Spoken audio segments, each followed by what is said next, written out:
House Bill 1024. Imagine this. A parole officer gets a notification that someone wearing an ankle monitor under Texas' highest risk supervision program has stepped outside their approved zone.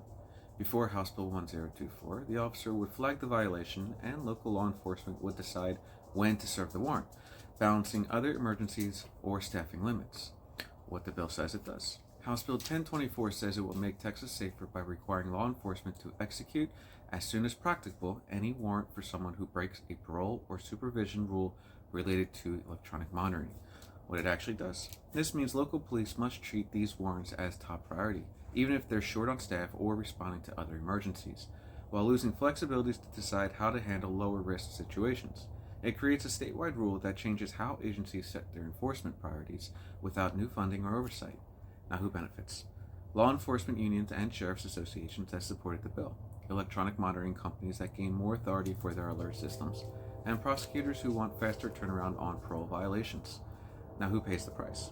Small and rural police departments that must stretch limited resources, taxpayers if increased overtime or staffing costs follow, and people under supervision who could be arrested over faulty alerts or technical errors. Now, why this matters? It sounds like a safety upgrade, but it could quietly shift control from local communities to state-level mandates while deepening dependence on electronic monitoring technology. Over time, that kind of priority codification can erode local judgment and pile up costs without review. Now, questions you can ask your lawmakers. How will "as soon as practical" be interpreted so it's fair to both officers and the public? Should the legislature track whether these mandates actually improve safety before creating more like them?